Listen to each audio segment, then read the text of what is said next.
1/4 inch. Yep. So again, it's outside that finished line of the block, just like you did with the roof. Terrific. Well, I mean, it does give really accurate work. So, I love it. I do a lot of it. yeah. My girlfriend Caroline thinks it's like watching grass grow. Yes. Well, it's like we said, it's one of those things you've just got to be careful as you put the pieces down that you're thinking ahead. You know, it needs to fold out to cover that area and... Generous size, pin it in place, flip it back, check that it covers, sew it in place, press it, then trim. Yep. Yeah. All right, well, that's it for foundation piecing, and now we're going to move on to some handwork. Wow, more templates. Yes, more templates. Oh.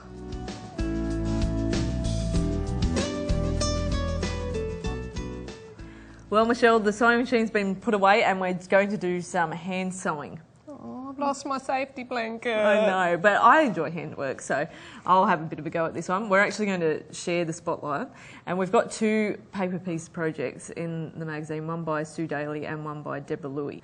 So I'm going to start off by showing another way of making templates.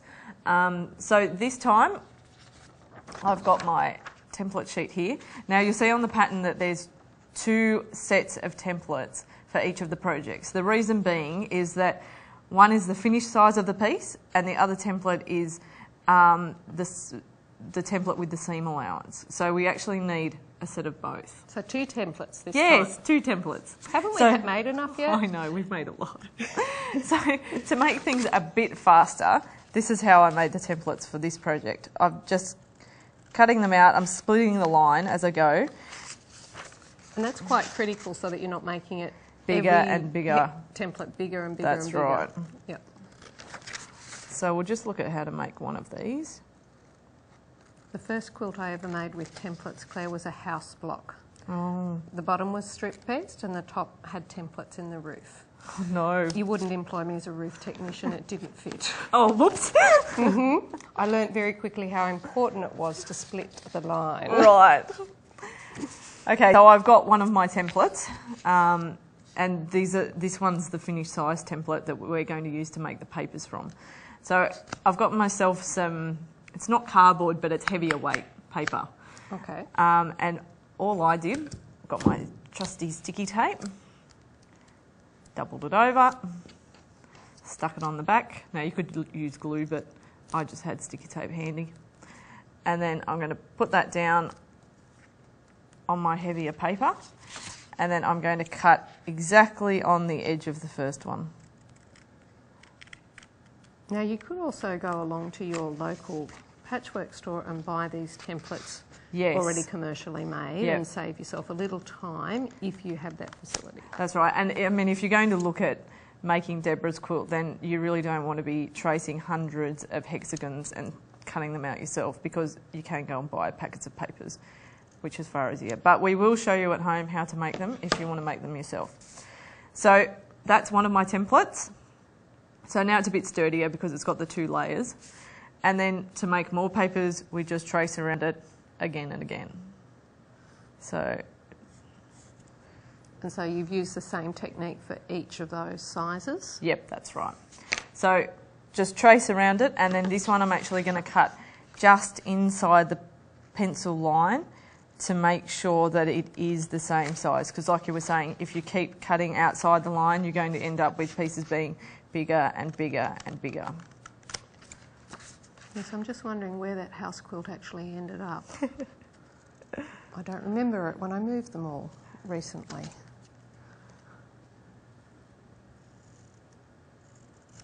Right, so that's one like that, and I'm just going to trace an extra one. This is the petal shape for the centre of Sue Daly's cushion, and I'm going to show a little bit of piecing of that one. So I'm just going to cut myself an extra paper of those. And have you seen what I've done? No. I've used the wrong template. Now I can. Yes, you're using the fabric template because it already has the seam allowance. Right, so we're just going to switch back. Slightly bigger project, were we? So we're going to trace the correct template now. Wasn't cut yet. No, so we're all right. Okay.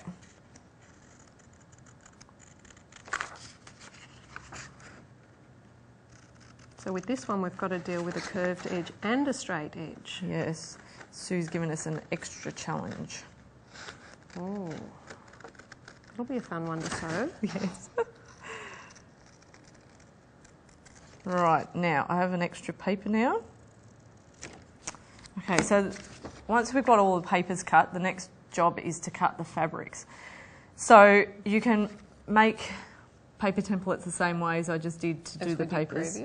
Or you might like to, for these, actually cut Perspex templates. The reason being is that then, like we talked about before, you can place them over the fabric and you can actually fussy cut. Yep, Deb has fussy cut quite a few in her quilt. Yep. And with this one I finished here, I actually did the same thing, use the Perspex template and fussy cut a rose. From this fabric? Yep, that's it. So yeah. That was part of our mystery quilt. That's right. So you just isolate the rose, trace around it, and then we'll show putting it onto papers. You'd have to consider that you do still have your seam allowance when you're picking a picture. Yes, very much so. So, yeah, you need to centre it correctly and know that you're going to lose a quarter inch all the way outside. Yeah. Right, so I've traced up some of the template, and you can use either one. And I've traced some of this onto my yellow fabric, and now, thank you very much, Michelle, I'm just going to cut out one of those. So once again, we just cut on the line. This time it's not so critical though, is it? Because no, I mean if we're going to fold the seam allowance over anyway, yeah, so we can afford a little bit off, a little bit. It's okay. But once again, this is a good job to do in front of the television if you can sort of half watch a program and do your cutting at the same time. It's no good if it's SBS. No, when it's got subtitles. Very true.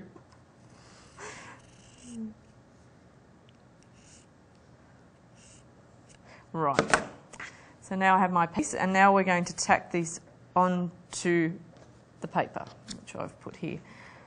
Now I like to use, I always make sure that I get a good quality needle because I don't like cheap needles. So this time I'm using a Richard Hemming & Son, but it was like John James needles as well, they're quite nice too. And we're using a 12 sharp for this. And I've got one already threaded. So now 12's actually quite a fine needle. It is actually. You might like to use something a bit heavier, but I do like handwork and I'm quite comfortable using a size 12. So I'm just going to put a knot in the end. So you've wrapped the thread around and then taken the needle up through the wrap. That's it. Now I'm going to start sewing at the bottom, and for this I've used a contrasting thread so it's easier to see at the end to unpick. Because this is just part of the preparation, it's not a permanent stitch. That's it. So I'm going to start at the bottom. I'm just going to line the template up so that there's fairly even quarter inch all around. Going to fold it over the bottom, and starting at the end, I'm just going to poke it through like so. And then I'm just going to work my way along. So this is just a nice big yes, don't spend time doing tiny stitches. You'll be here all day. Now when we get to the corner, just make sure that it's held firmly in place and then just fold it over. So it makes a neat corner in the fabric itself. Yep, so that you've got a nice sharp angle at the corner. And then we're just going to turn it around and keep sewing down the side. You don't ever pin the paper template to the fabric? I don't tend to, not with pieces this big. If it was a bigger piece, I probably would because you've got more chance of it slipping around. But I tend to find that with smaller pieces like this, you can hold them steady. Although I would say probably for a beginner, there is a risk that if you're a bit anxious, you can pull the fabric quite tight. And if that happens, you'll actually warp the paper. So if you're finding that you're gripping things a bit too stiffly, then maybe just one little applique pin. And hold it in place. So this is something you could actually do in the car. Yep. Because you don't have to be dead accurate. Or if you have to sit at football matches or cricket matches with the kids for ages, then... tennis matches, maybe. Now, we've come to the curve, and what I'm doing is I'm just easing around a little bit at a time, and then creating a fold at the bottom. Because if you take too much in one go, you'll get a pleat. Yes, and you end up with sort of you don't get a smooth curve. So we're just going to go around like this, and you can't. I'll fold it over so you can see what I'm doing. Here we go. So we're just catching it all in.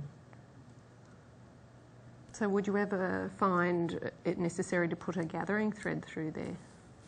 I haven't done with circles. That could be a good idea, but with this size curve, I mean, is that something that you would do? I wouldn't normally do that with a curve. Generally with circles, yeah. Yeah. So that I know that I'm not going to get that point on the outside edge. Although maybe I should just practice Robin Falloon's technique. Yeah, she was very clever. She was excellent. Needle turn applique. Mm-hmm. Right, so I'm almost up to the last corner.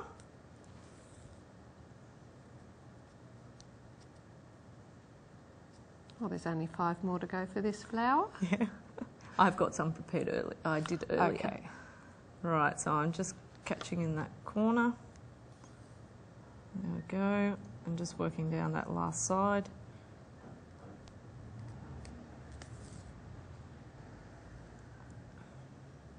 I'm just going to neatly tuck in that last corner. Now, are you going to knot on the top or the bottom? I usually knot on the top, just so that the knots are together. I find that, well, for me, that's a bit easier. I must say I do too, because then I know where to come back and start unpicking from when it's ready for the papers to come out. And that's the thing. I mean, you could leave a bit of a tail, but you risk it, well, firstly unravelling, but not, and not only that, you've got a big mess on the front that you've got to deal with. So all I'm doing now, holding the thread, I'm just going to feed the needle through, make a loop, and then I just pull it down tight like this. And just get it as close to the bottom as possible. And then just, well, with some appropriate scissors, snip it off. And then we've got our piece that's all basic. Template.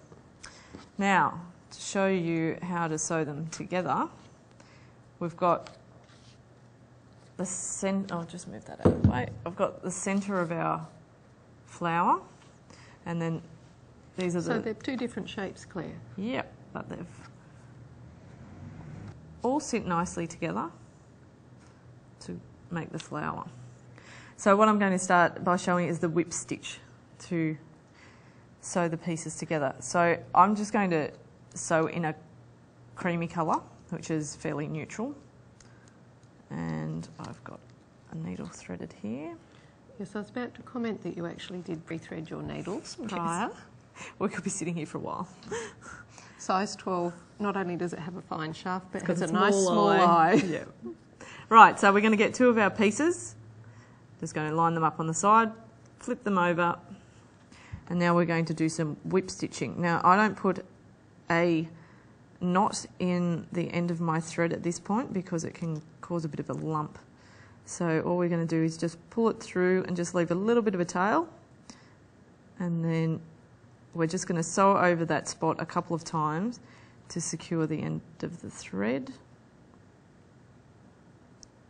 And would you normally keep your thread that short?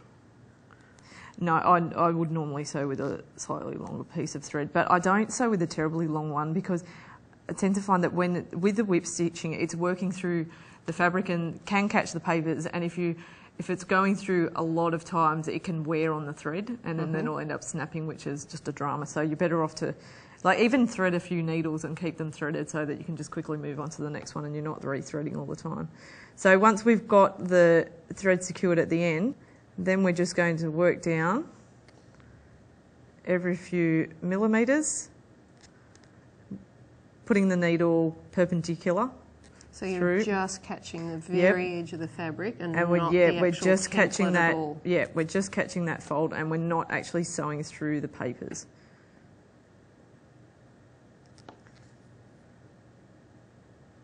Do you have a preference for a thread type? Well, I tend to just use what I piece with, so I just use 100% cotton.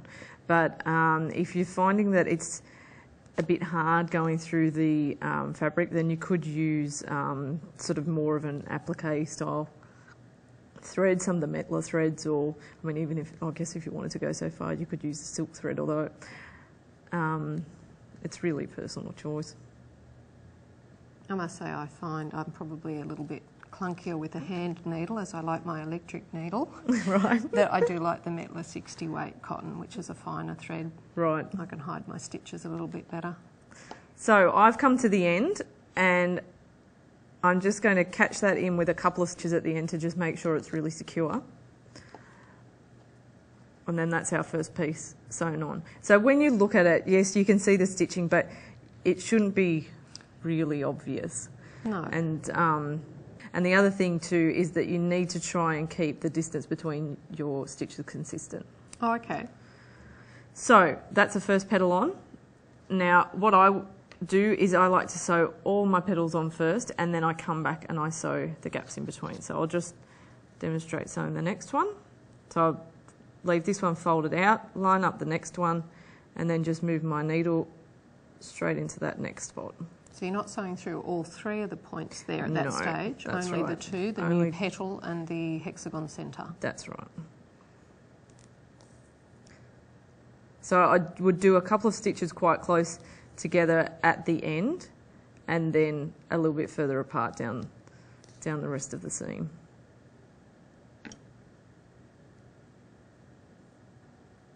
I'll have to go home and try this without a knot in the end. Oh, you do a knot, do you? I did. Ah. Until today. There you go. See, like I said, everybody does things slightly differently. And I mean, that's the thing. I mean, with some things there are no right and wrong with patchwork, but in other instances, like cutting and measuring, you've got to be accurate. Oh, grain line. Yes. Make sure your outside edges are on grain. Grain.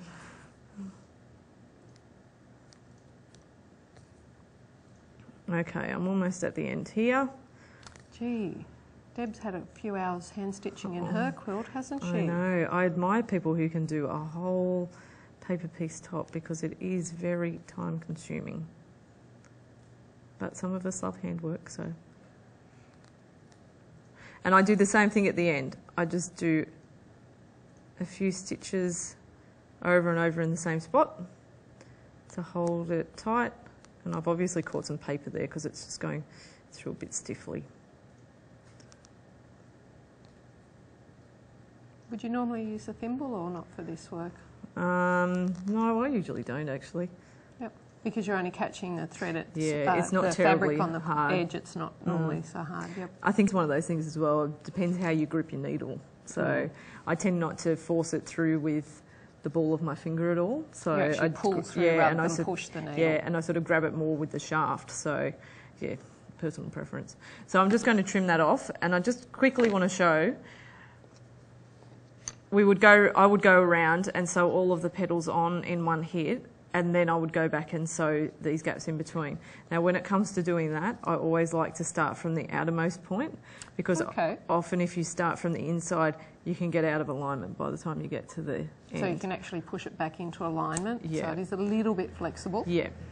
So I just have lined up the end points. I'm just going to catch that in place. You've had the perfect length of thread. Yes, it's just done the job.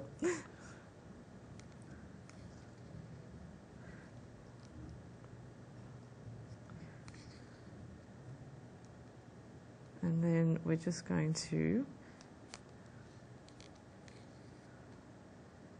sew down to the end, and I'm just having trouble getting the, there we go.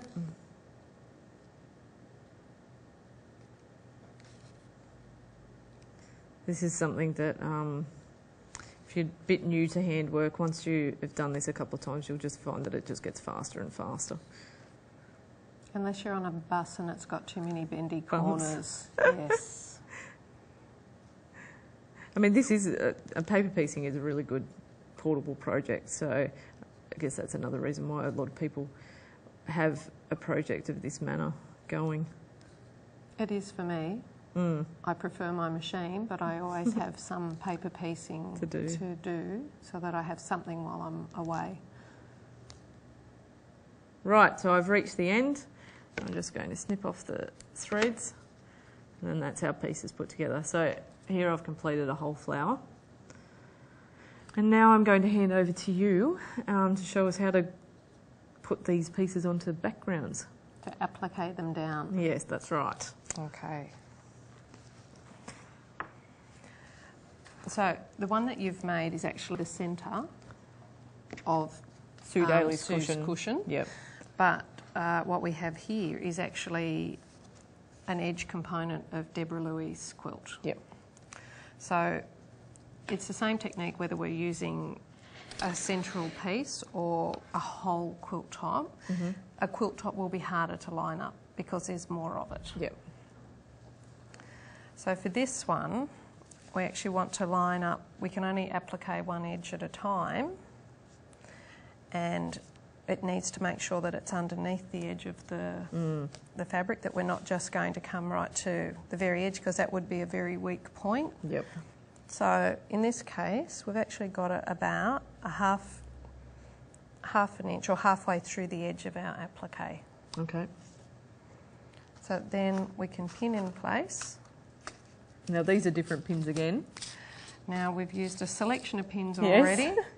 These little guys are quite short. They're called an applique pin. Yep. And the reason that they are beneficial for this type of work is that as we applique, there's not so many points and they tend not to stick in you as much.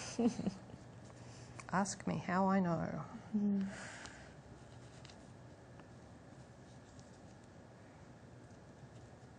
They're fun to pick up though.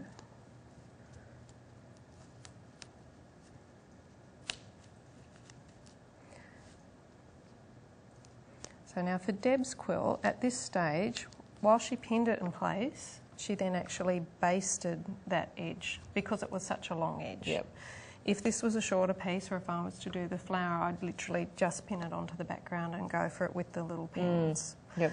But basting along the edge would be the same as what we've done previously when we basted the seam allowance over, and you could just put another long line of stitching in there, and that would also mean that you wouldn't be stabbed by the pins Yes, good as idea. you go along. But I now need to apply, whether it's basted or pinned, we now need to cover that edge of that thread. What do you want? I need a needle. Okay. I'll have the grey. You want the There's already grey? one. Yep. Yep. Here we go then. Now, can I do one of your knots? 1, 2, 3. Hold and slide. Oh, did it work? Did work. There you go. Not quite on the end, but that's okay. So I have got a knot in the end of my thread, but I'm appliquing.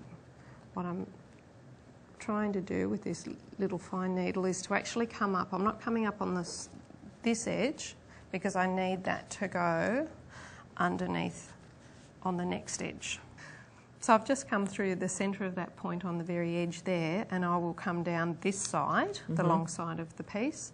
That side will be done when we actually put it on the other edge. Okay. So I can pull that needle through. And there are different ways of actually appliquing as well. I do prefer to leave the papers in because I find, again, it gives you that edge to work against. You can starch this and press it and pull all the papers out, and then it won't be as inflexible as it is with the paper in it, because you can't, or you shouldn't really remove the papers when you're piecing until every side of your piece is actually sewn in place. Yep. But now I've got the thread and it's actually coming out from that point. I want to go straight down into the background so that I'm forming a straight stitch.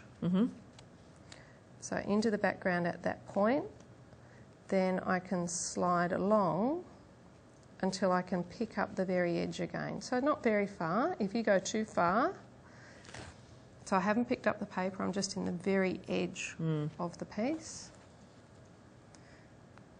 And then that stitch that I've just done in the corner is gone. Yep. So again, straight down. For me, the secret is that it has to be a straight stitch from the applique into the background. If I put any angle on it, I can see my stitch at the edge. And the other secret is don't take too much of your applique. You just want the very edge. Yes. But again, there are other books out there and other techniques. This is my own personal preference that I found works for me. And it's practice and finding the thing that will work for you. But even though this is a grey thread, that stitch is fairly well hidden along the edge there. Yeah, by just catching a couple of threads. Yeah. But also the secret of the number 12 needle, it's so fine. If you have a crowbar, you're going to see where your stitch comes through because the thickness of the needle will open up your fabric too far as well. And see, I'm like you, I actually applique towards myself, but most people don't do that. No, and I bind towards myself as well, I Claire. do too, It's just a very personal preference, yeah. If I get my mum to finish some of my quilts, she complains and she has to start from where from the other end. That's when I'm trying to meet your deadlines. Oh, right. Mum! That's what we have mums for, isn't it? Oh, true. Actually, my mum hadn't even made a quilt before I asked her to bind one of mine. And not only that, it had a scalloped edge, so she had to do a bias binding. Oh, Claire! She did an excellent job, though. I mean, she does have a dressmaking background, so... Oh, okay. Well, so she understood what a bias was. So now that she has made a quilt, does she offer to bind for you? No. It's one of those jobs that you get to the end and you just think, oh, but it's the finishing, the finishing point, and you need to do it well, don't you? It does need to be done well, and we'll show the girls how to do that shortly. Yeah. It's all part of the process. Oops. But in this case, we'll actually work. We won't sit here and do the whole lot because we'll be too far. So I do work with the length of thread until I get down far enough, and then I'll make a knot and just start again so we can continue down that edge. So I'll just go back into the background and make a knot, and then we can pretend that one's done and we'll put it on the other edge. Okay. Although I can't make your knot in the back. No, I don't do that either. I catch in a couple of, Yeah. I've caught up a little bit of the background fabric and I've just made a knot into it. Actually, that's what I do tend to do. I use my fingernail as my... Yes.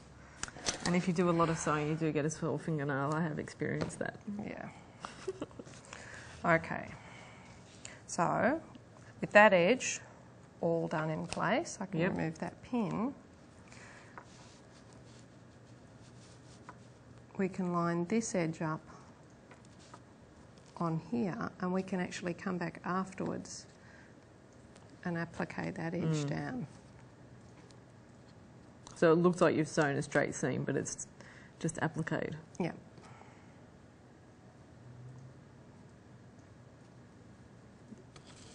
And then just exactly the same technique for the top and bottom. Exactly the same. So you might need to change your thread colour as you're actually appliquing this part of the quilt so that you matched, in this case, a pink thread to the pink border that we've got these appliqued down on. And I would actually be inclined to applique the hexagons down first and come back and fudge this in later because you can't see, like, we can play around with that a little bit. Yeah.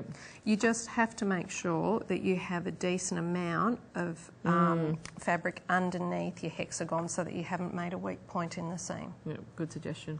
Yeah. All right, well, that's a bit of hand applique, so we're going to move on and do some machine applique now. Where's Caroline when you need her? Oh, no. Well, you get to demonstrate her project. I know, but she wrote the book on the subject.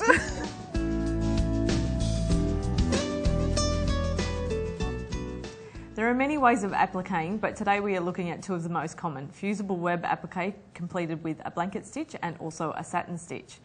The projects that use these techniques were designed and made by Carolyn Price, and today Michelle is going to demonstrate how to machine applique. So where are we going to start? We're going to start with the product that you need to actually stick your top fabric, your applique, to your background fabric. Okay. Fusible web is what it actually is, but it is known by other names. Applique Wonder, Vlisifix, it's all the same style of product. Yep.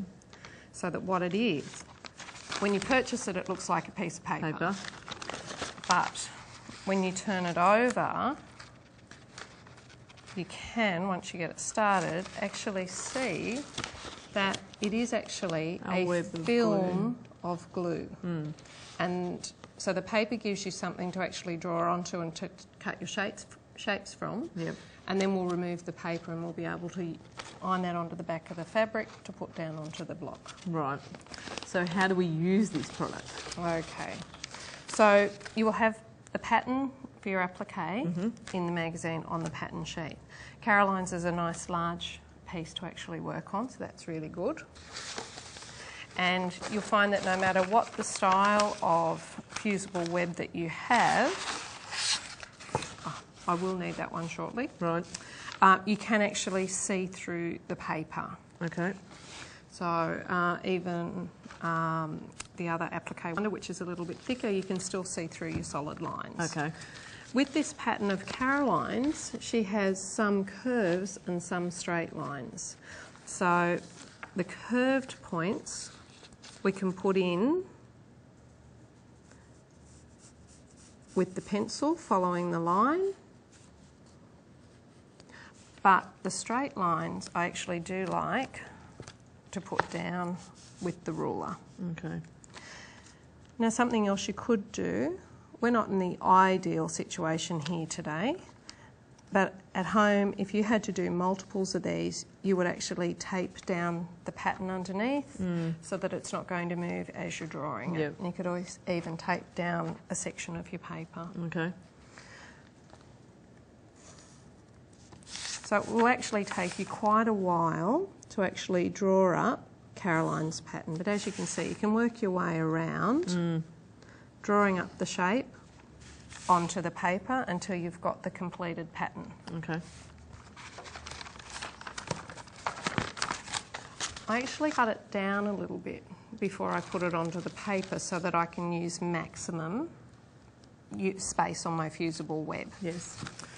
So I've cut that out slightly bigger, never at this stage. It's the one thing that people get wrong. They might cut their fusible web back to the drawn line at this stage before it's on the fabric. If you do that, when you actually come to the next stage, you will leave a lip of fabric outside that and it will actually fray. Okay. I noticed with this as well, you've marked the sections that you need to cut out so you don't get confused. Yeah, this is quite an involved pattern from that point of view, in that not all of it, all the lines that you draw on it is obvious as to which ones that we need or where they are in the pattern. So by marking out where the background will actually show through, it means that I know where I can start to cut inside. Okay. So having drawn it up and marked out my voids, you can then take it to an iron, and I tend to use a dry iron when I'm doing this stage. And I'll iron it from the front. So just take your fabric, place it on and iron it. Yep. I like to cut it out again just roughly so that then I've got a smaller piece to sit when I'm cutting. I personally use a smaller pair of scissors because with this one we've got some small seams and some curves to cut into, and you don't want to cut into your applique, so that's why the little scissors work quite well. And this is obviously you're cutting exactly on the line. Exactly on the line this time. So I've just left that thread in the corner, but now that comes out. That's better than cutting past the corner into your applique shape. Yep. Your outer curve is quite easy because it's a nice smooth curve. And you try to keep it a smooth cut. This edge is your applique edge, so if you cut a V, you're going to have to applique a V. So don't scissor along your cuts. Okay. I'll cut that guy off there because that's easy to cut all around that outside edge. How do you get to the inside edge? There's two ways you could do it. You could cut with a straight blade in there if you have one, but most of us don't have. So you just need to find a part of that void, make a snip, and then you can find access to the line so that you can come back and cut out that internal section. Yep. So then it's just a case of working all the way around. slowly working your way around the pattern. Okay. Yeah. We won't show all of the cutting. No, I think the girls have more to do. Yep. They need to make their own quilts. Okay. So once that is totally cut. Yep.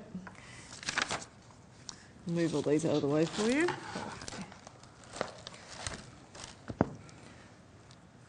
We actually have either the background strip or the background of the table runner can both be prepared in the same way. Mm-hmm. For the cushion, you can fold your background into 4. So Right. just fold and press in one direction and then fold and press in the other direction, because that gives you a reference point for where to lay down your block. Mm-hmm. With the table runner, you'll need to fold your central line down the length, but you'll also need to measure off where Yes. each of the blocks go. Yep, so they're evenly spaced. Yeah. Because it's the same preparation whether we're going to do the blanket stitch or the satin stitch. Yep. So the same stitch or the same preparation is required for either technique. Right. So once it is fused onto our background, we're finally ready to sew. So, now do you need to stabilise the back at all? Not always for blanket stitch. It depends Right. upon how heavy you're going to do it, the weight of fabrics that you're working on. If you do, it will always give you a nicer result, but I don't necessarily. I'll do a test run first. Okay. Today we're going to do satin stitch and blanket stitch on the one piece of fabric, so I have actually prepared it by putting a stitch and tear onto the back, and this one's a fusible one, and if it happens to leave anything behind, it's a Floriani product, it'll actually wash away. Right. So the idea of a fusible underneath is to balance the weight of the applique stitch with the fabric itself, so that it's not being drawn into the background too much, so it stays Okay. lovely and flat. Right. But as I said, my girlfriend Caroline Price actually has written the book on Love to Machine Applique. She loves to applique, I love to foundation piece. Yes. All right, well, we'll have a go at the machine applique. Techniques. Now, on the Bernina, we can actually lock in 2 different stitch lengths that it will remember, because I actually want to start on a small straight stitch so that I'm not having to go back and knot off my blanket stitch. So I'm going to take my normal stitch length down to about 0.6, which is quite small, so they're going to be a series of small stitches. Yep. I'm also going to move my needle position far right. I've already put on the applique foot 20 that we discussed earlier, so Yes. I can now see where I'm going. And on this machine, while it comes with a variety of blanket stitches, stitch 45 is the one that we want to use, which is the most basic one. And it will come forwards, in, out, forwards, in, out. So it's a one-on-one stitch. Yep. And that's the easiest one. Once I get into stitch 45, I've actually shortened my stitch length again. And that's the size of your blanket stitch will depend upon the size of the applique that you're doing, to your own personal preference. Yep. In this case, Caroline suggested that she's used 2 and 2, so that's what I'm going to use to applique it. Right. But I'm also going to move my needle position far right again, so that as I applique, the edge of the foot is going to come around the edge of the applique. Yep. Whereas if I leave it in the centre, which is where the default is, I've got to guess where I'm going every time. And again, engage our needle down function. Okay. And I'll just bring my needle back up before I start. And you've put the knee lift on for this as well? I have, as I said, knee lift is fantastic for appliquing and quilting, because then I can adjust it without actually taking my hand off the work. All right, great. The other thing is, where do we start and stop? Never start or stop on a corner. It's going to be far harder to do. So you want to find a nice smooth edge. In this case, I would actually tend to start on a straight stitch. So I'll come down here and then I'll come around a corner. All right then. So I've now gone back to the adjusted straight stitch that I've done. And just like we did before, that thread's hiding underneath. So I've done one stitch and now I can pull it to the top so I know exactly where it is and it's not going to be a problem for me. So I've got hold of those guys. Now, 1/4 of an inch of straight stitch, that's going to anchor that seam. Yep. Now I can come back to 45 and the machine's remembered the default that I've set. So now I'm right, and the straight stitch section is going to come along the outside, and it's only more or less the zigzag section that's actually going to hold onto the applique. The applique onto the background. Right. So in this case... And applique is something that you can use a matching thread, or you can make a highlight of it and use a contrasting thread. It's really a personal choice. Very much a personal choice, and that it might depend upon how good you are. If you use a high contrast, when you come to a corner like we're at now, I actually, if I stitch forward now, I'm going to be into my background. So I'm actually going to hand wind and knee lift out to bring it back to where I want it to be before I turn it around. So you're exactly on the corner. I am exactly on the corner. So when it does its straight stitch now, it's actually going to stitch back over the straight stitch I've done along the edge. Yep. And the other thing I want to do while I'm here is, you can never find your scissors when you're never. Because that's anchored that, I can take those threads away and my work is nice and neat at this stage. So when I come forward, it's going to go to the side to complete that zigzag section. Now I'm back on the corner. Now it's going to come forward. Right. But now I'm on the curve. I'm actually going to swap my feet over, and I'm now driving with my left and I'm knee lifting with my right. Okay. The reason that I do that, because on the curve I'm going to have to pivot a lot. Yep. And if I drive and knee lift with the same foot, I tend to lift up while I'm sewing. Yes. So if I swap, and I can drive a manual car as well. Where I'm pivoting is I'm on an outside curve, so I only change my sewing line when my needle is on the outside of the applique. If you change it on the inside, instead of having a stitch that sits on top of itself, you'll actually split the stitch and make a V. Yep. So it can be a little bit of a learning technique to actually get your eye in and know where to pivot. But as you can see, as you come around, you can get faster, but then when you need, so I'm back on the outside, I'm not taking my hands off my work in order to readjust. Now I'm on the in, now I need to go. It makes it much faster. So much faster. And because the needle down function's on, I'm not losing my seam line every time I lift the foot.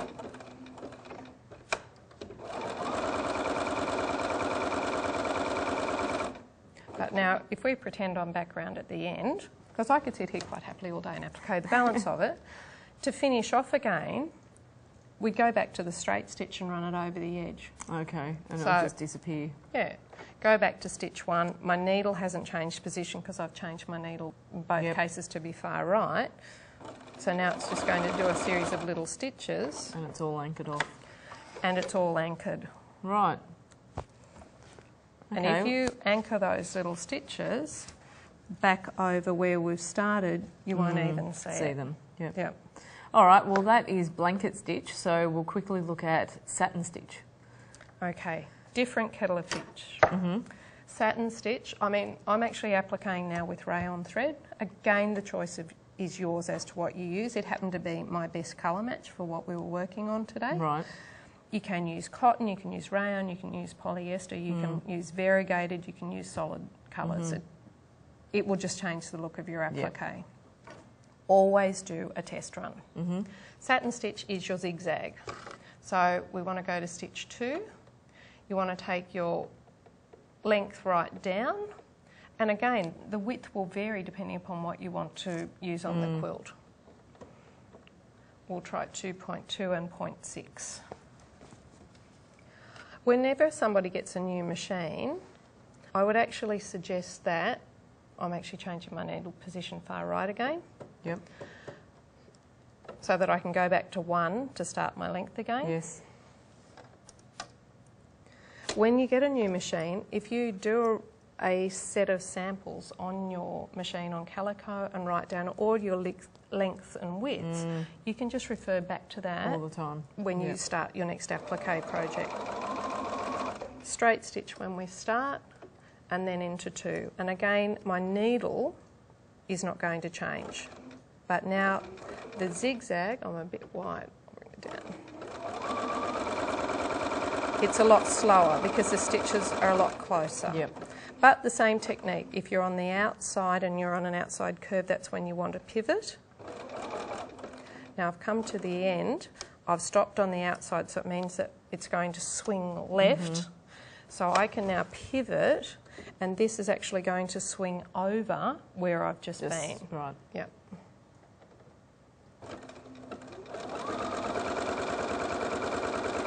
And so you're anchoring off everything that you've just done.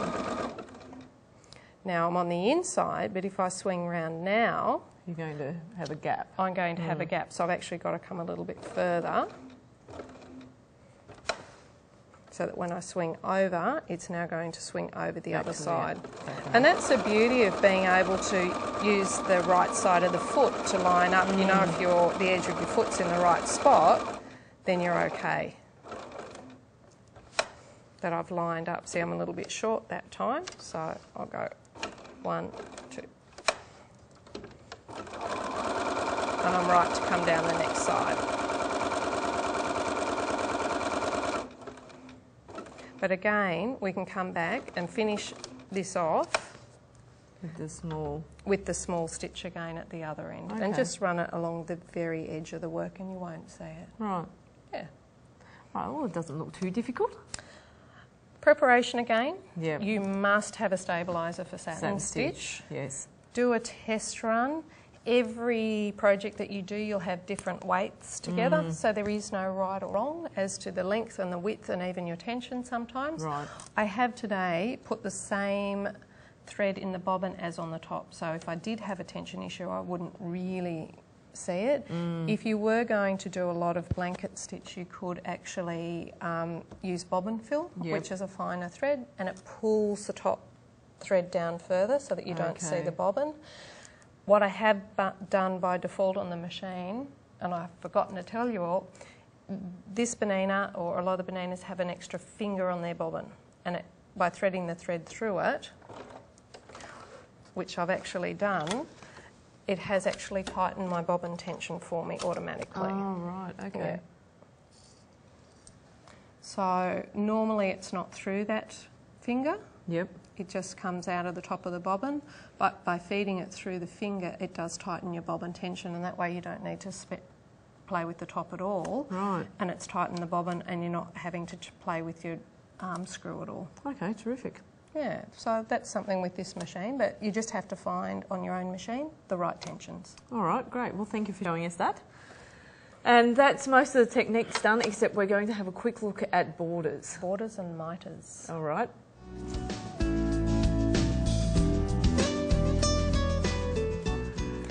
Now, Michelle, the topic of borders is quite a popular one for you, isn't it? Yes, Caroline and I wrote a book on borders quite a few years ago, and Right. we do like a good border. Good. Now, there's two main types. We can do straight borders with straight seams, which a lot of the quilts in the book have, but the technique we're going to demonstrate today is actually mitered borders, and it's a bit more involved, isn't it? It is, in that we need to match up our stripes to get a lovely corner, and that's what Katrina Hadger-Michael's done on her quilt. Okay. She has a lovely mitered border. Right. We have the same fabric that Katrina's used, but in a different colourway. Okay. To demonstrate.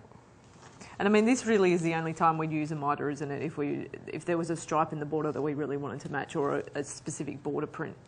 In particular, yes. And we don't have to have the border strip running long ways around the quilt. We can run it across and still miter it as well. Yep. And it's a personal preference, and it may depend upon the style of print that you're using. Okay. So for Katrina's, I've started making a mock-up here to make a cushion out of it, and I've done 2 miters already, but I'll demonstrate cutting and putting the third one on. All right then. So we're cutting to the print, not to a size this time, and that's often the case when you're using a border stripe. So with this one, it's too dark with a light in the middle, so I can't start from the edge because I need the dark line.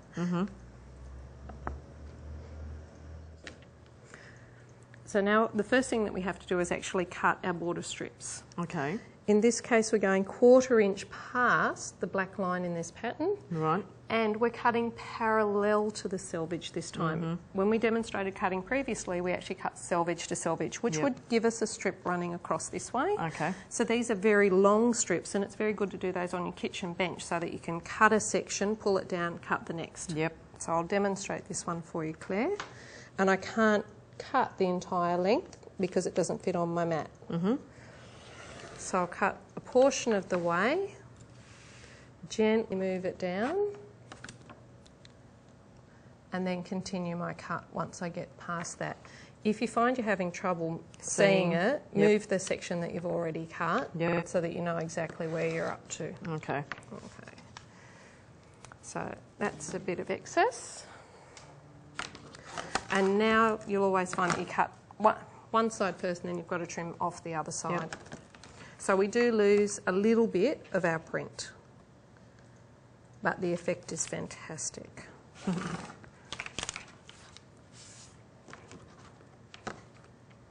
While you're just cutting that, could you give us a couple of tips to actually measuring your quilt top for borders?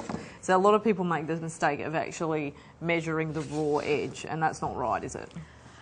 Well, it is a raw edge measurement, but in more than one spot. Yeah.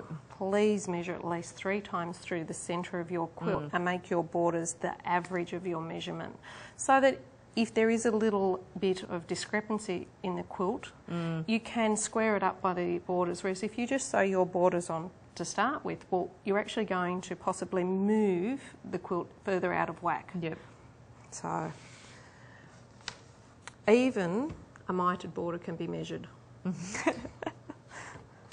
But in this case, just like we did before, previously, so that I know where to stop and start, I've actually gone back and drawn my 1/4 inch crossover mark, so I know where I'm going to finish on here. Right. And this is a directional border. So if you look at this little design, it's actually running around the quilt. Yep. So I need to turn this around so that that whole design is running in one direction around. And with this, I was probably a little bit stingy. The thing when you do a miter is that you really do not want it to be the exact size. You want to have a bit to play with. Yep. And I haven't really, I would have liked to have had a bit more room, because I actually started the design with the middle of one of those in the centre. Right. So it has left me a little bit short, but there's still enough there. So the first thing that I want to do is find the centre of my cushion or the border of my quilt. Now, had this been a quilt centre, we would have had to have measured it. Right. So in this case, I've got a 13 finished, because this is on our finished side, so I actually need a 13.5. So that means I need to come to my design that I've chosen to centre. And a really easy way, if you can't find it, 13.5, find my central point, 6 3/4, and pop that in the middle and pin. So I'm not guessing what the size of my border is going to be. I know exactly where my border is going to be. Right. And the reason I use the raw edge measurement is that I'm going to match the raw edge of this to the raw edge of the cushion. Okay. Or the quilt centre.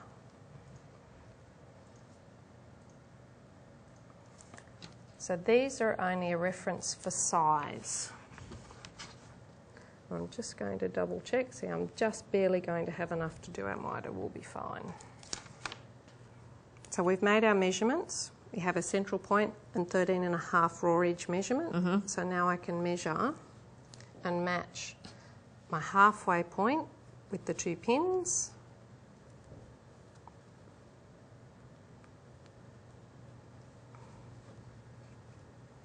And then the raw edge matches to the raw edge underneath. Right.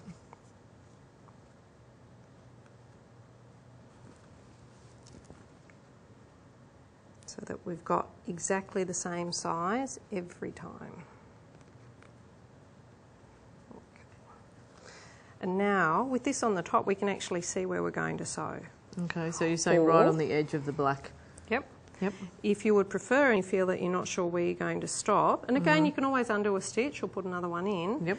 You might prefer to sew from this side. All right then. So it would depend upon, again, your own personal preference. For today, we might actually show that we're going to sew from that point to the other one so that you can see that we're not going right the way through. And I'll pull that extra pin out of there because if I can't sew that, when I sew over it, I might go too fast. Okay.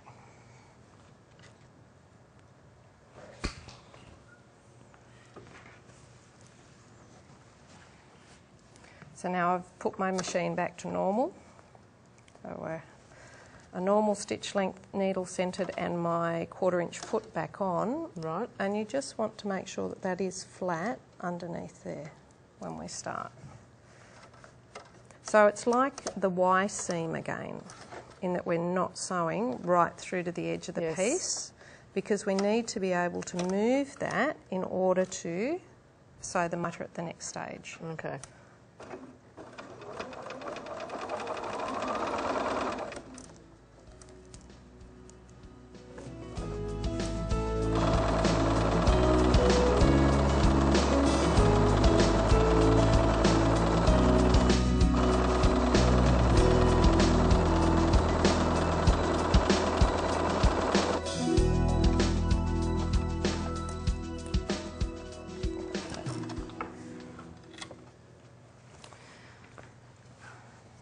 So now we have all of the edges on, but we have a corner that's flapping around that we need to finish. Yep. Yep. So some of the instructions will tell you just to fold your quilt in half or your quilt centre in half, and that can be difficult to do. What I like to do is to actually lay down my 2 border strips on top of one another. Yes. And then take our ruler again, and again that 45-degree line that we talked about before, and the pencil, because in essence it's an extension of the fold. Yep.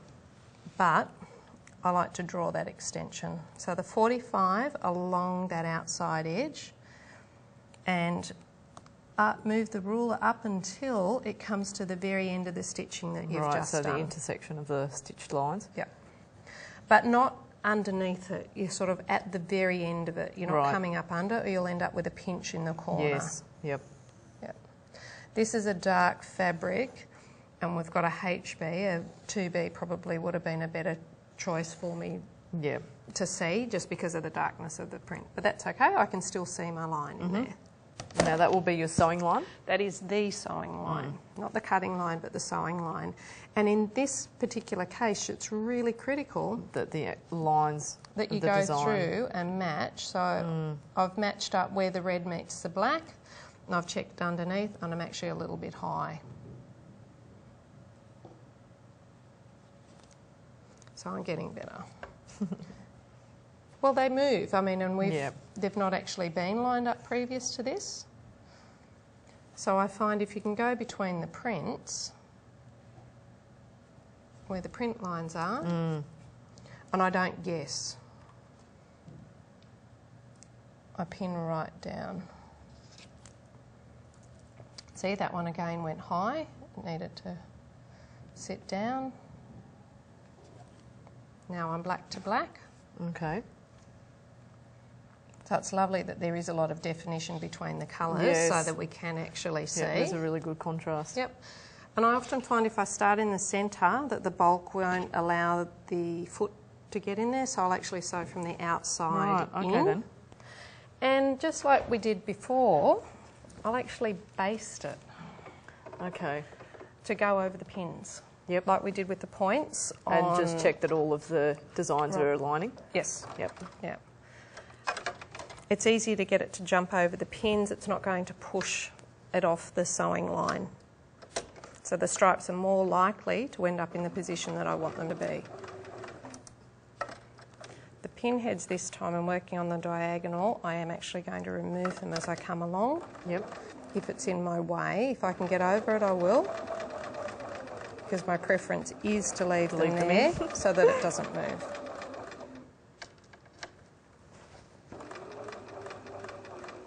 But as you can see, I am going slow over them so that I'm not going to damage the machine.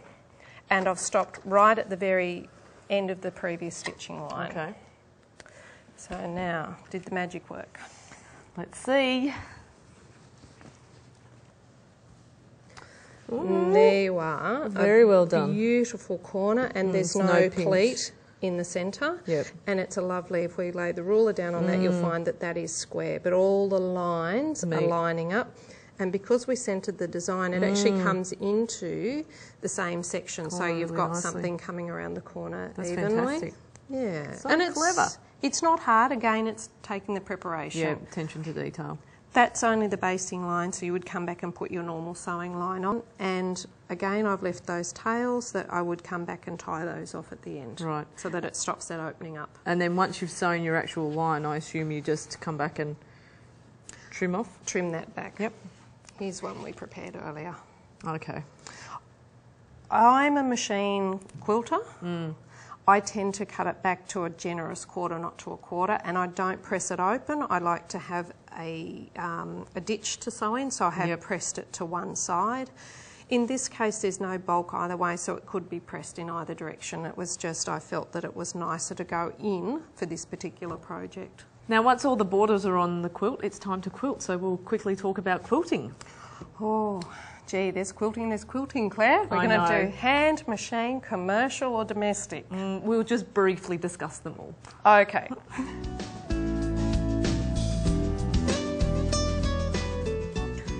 Well, Michelle, quilting is a huge topic and really we could spend a whole DVD on it. So we're just briefly going to talk about types of quilting and types of batting here. So let's start with battings. We've got a selection here. Could you briefly explain what's what? On the table, we've got a selection of battings with some form of natural fibre in it. There is pure polyesters out there. It's a very personal preference. I prefer to have a little bit of something natural in there. Yep. So we've got a poly wool batting here with a scrim through it. The same one also comes in a charcoal if you're doing a darker quilt. Yep. It's got a beautiful loft and it's lovely and light without being too thick to quilt. Okay. But it will give you more warmth than anything else. Right. We've got a poly cotton here, a pure cotton, and a high loft poly cotton. And that really is quite It's very high loft. Yep. Quilts up beautifully on long arm machines, gives you a lovely loft, but if you're working on a domestic machine, you've got a lot more to push through the machines. But yet pure cotton is actually very thin and a very flat batten. It's a beautiful drapeable piece to put in a quilt. But really flat. It is very flat, but it does come in a bleached white as well. So if you're doing a light quilt and you don't want to change the colour, you might want to consider a white bleached cotton. Okay. Poly cotton, actually, the little bit of poly gives it more loft. So you're between your pure cottons and your wools by putting a poly cotton in. All right then. But it might depend upon the person that you're giving the quilt to. If they want the warmth, they'll definitely need the wool. If they're going to Queensland, you might want to put the cotton. Okay. All right, fantastic. Now, I brought in some curved pins to show people what is the ideal thing. If you're going to quilt your own quilts on your domestic machine, it's best to try and pin with these types of safety pins, isn't it? Absolutely. And one of the things that we have missed, I guess, is that we're talking about this as the Beginner's Quilters DVD, but quilting is just the joining of the three layers, the stitching of the three layers together. So once you've actually got your three layers out and tensioned, you need to actually pin the three layers together in order for you to put it through a domestic machine. Okay. And that just helps to save the basting. All right. So we can quilt by hand, and we have an example here. Kim actually quilted her quilt by hand with a large pearl cotton, which gives a really nice chunky feel. Particularly with flannel, you tend to lose the stitch into the depth of the flannel fabric itself. So by hand quilting, you actually really do see what you've got there, and it's probably a little bit more obvious on the back. Yep. With the pearl cotton, it's a thicker thread. You can't even pretend to get little stitches. You need a chenille needle, which is bigger, to actually get through your layers. But it adds a beautiful naive effect, and it's not for every quilt, but this means that if you were a beginner quilter, you could actually make this quilt and not even need to buy a walking foot because you can hand quilt this one. Yep. And again, she's still started in the ditch that we were talking about, and then she's just echoed the shapes and a couple of lines to anchor down. It's important that you hold your, regardless of which technique you do, that you hold your quilting, your batting down with your quilting so that it can't move around when it's washed. Yes. All right, so hand quilting's one thing. Now, if people want to quilt themselves, they can just do simple quilt in the ditch like I've done on my quilt, which is just the really basic quilting on my domestic sewing machine at home. And then the next step up from that really is Caroline's free motion quilting, which she's used on her table runner and pillowcase. And there'll be close-up photos of that in the magazine as well. And then the other option is commercial quilting. Absolutely. And people will have pros and cons. A quilted quilt is more usable than a top in a cupboard. Yes. And the difference with commercial quilting is, as you can see with Michelle Yeo's quilt here, she's had what we call an edge-to-edge done on it, in that the same quilting design has been done on a long arm quilting machine, and it's the same regardless of where it falls on the pattern. That's your cheapest form of long arm quilting that you can have done. You can have custom work done in that every part of the pattern will be dealt with differently, and that's at a different price level because it obviously takes longer. So it totally depends upon the quilt, how much money you want to spend on it, but don't leave it in the cupboard as a top. Please have it quilted, whether you do it yourself or have someone else do it. I absolutely agree. And did you want to talk about threads at all? Well, I do like to quilt my own quilts, and often I find that I'd still like to work with a cotton thread because it's cotton fibres that we've worked with, and the variegated threads can actually give you a really nice finish, and they're sometimes a little bit more forgiving, because you can use one all over everything or in the ditches of everything. This is actually the thread that was used to quilt mine, even though it was done on a commercial machine. And I mean, quilting threads again is something that you can choose something to blend in, or you can choose contrast. The decisions can be endless, can't they? Well, you just have to have a look at Deborah's quilt, and she's done high contrast stems in the border in her quilting, and yet the majority of it blends into it as well. So, but Deb's an award-winning machine quilter, so this is true. Yes, we have a lot to live up to. All right, well, we've come to that point that we're going to look at bindings, and then we've finished our quilt. We have, and we're just going to do a straight binding today. All right, looks good.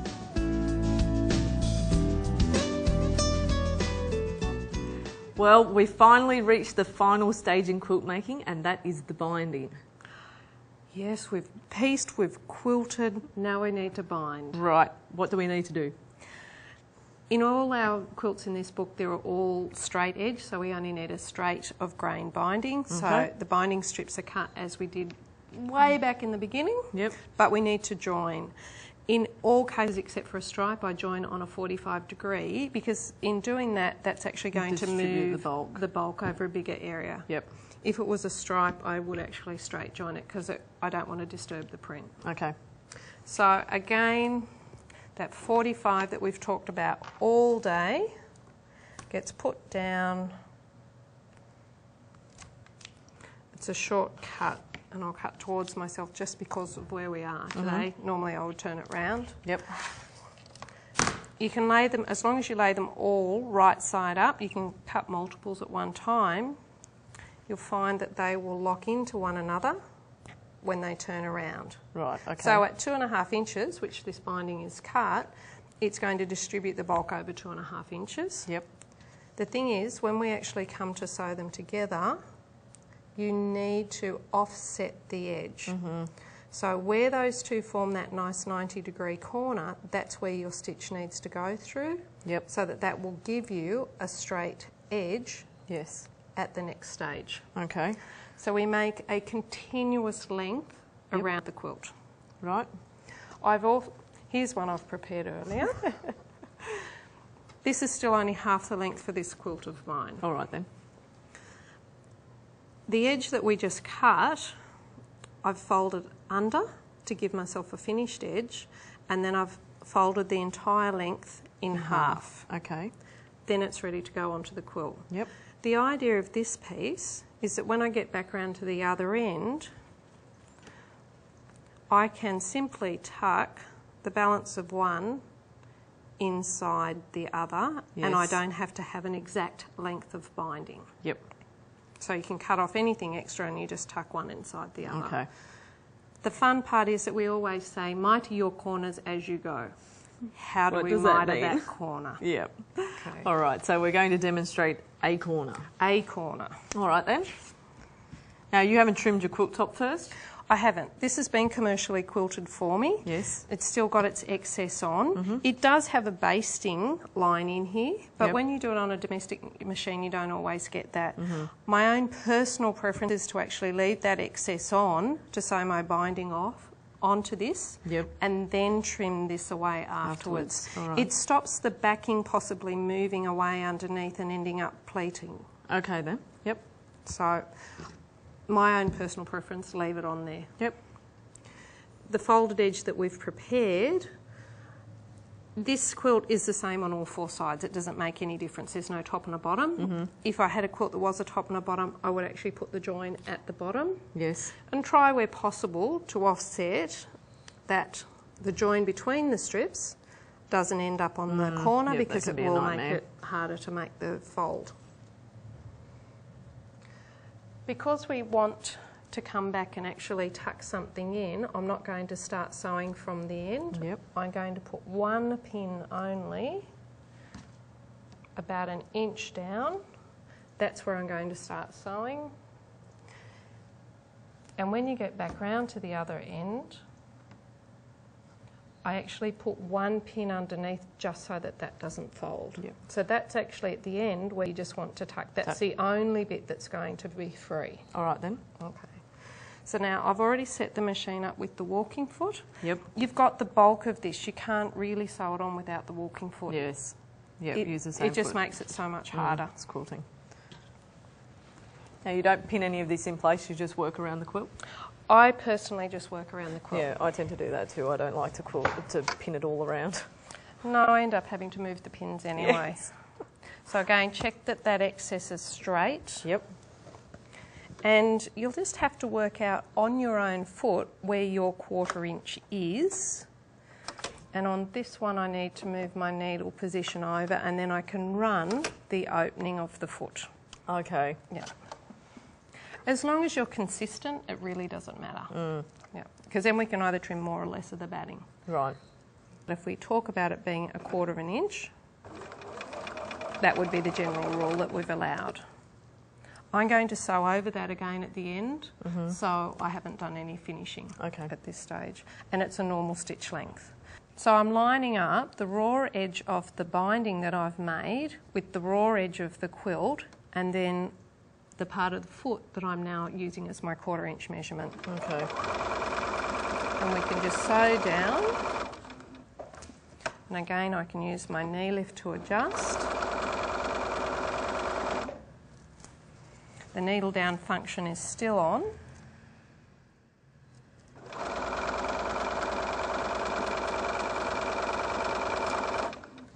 So that it's not pulling away. If you can do this on your kitchen table and your husband doesn't mind.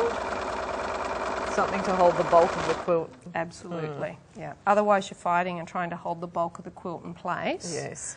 And you don't want that. So I'm getting down to the end, so now I need to go a little bit slower. I'm about 1/2 inch off the next raw edge. Okay. So I'm going to come forward until I get to 1/4 inch off that edge.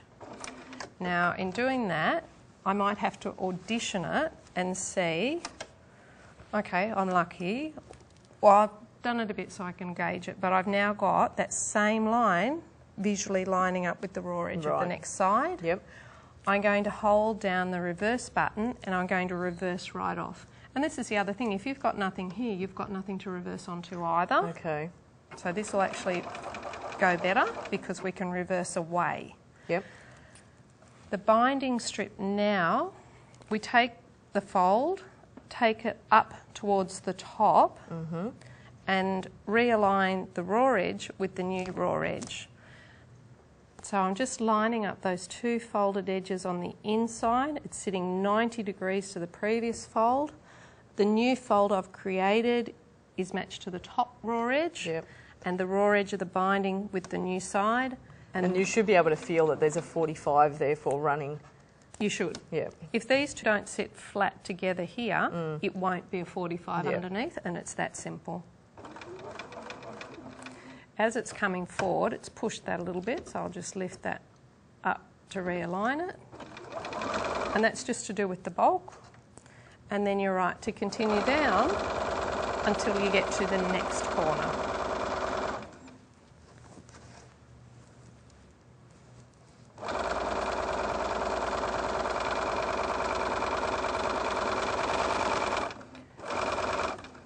We'll stop that and I'll show you how much we need to put inside the binding and why. Okay, sounds good.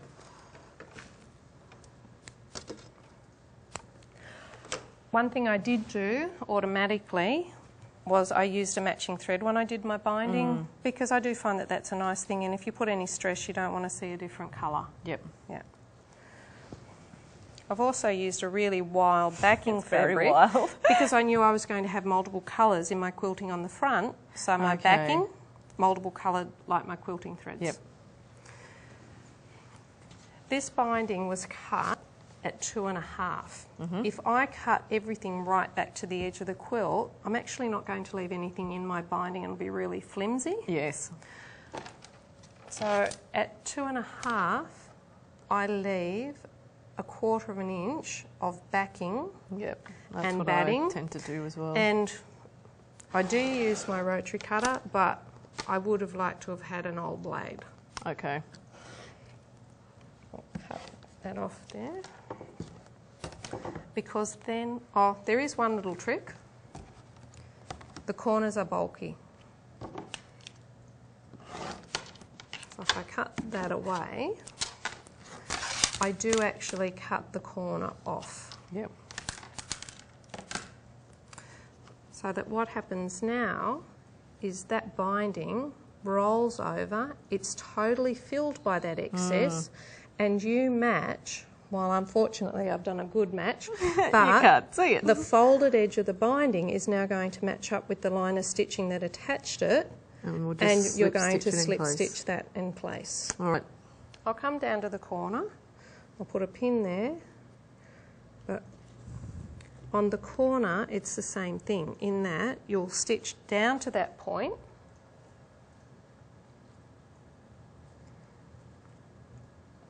a bit harder when it's not actually sewn, but you actually want to make the mitre on the other side, on the reverse side as well. Yep. Because that's what we've got on the front. Fantastic. And because we've been square, we do have a lovely mitre. 6 of one, half a dozen of the other. As I'm stitching down here, I actually poke the needle through and hand stitch that closed to work to the top. Then I can hand stitch that closed and it's never going to move. And keep going. And then I can come back down again. Wonderful. But that's a good job for a cold night and a good movie. Sounds good. All right, well, thank you very much for joining us today, Michelle. And I really hope everybody at home has learnt heaps from everything we've shown them today. Well, hopefully it's covered a few questions that they might have had. Yep. There's always more, because there's always more techniques. Yes, there's always heaps more to learn. Absolutely, still learning. Yes. Well, thank you for joining us, and we hope that you found this DVD very informative and you'll get in and try some quilt making of your own. If you want more inspiration, then we have a bi-monthly magazine, Quilter's Companion, which is on sale at your local patchwork shop or newsagent, and each issue comes with another instructional DVD, so you'll be able to build up your library and learn many more techniques. So please join us again.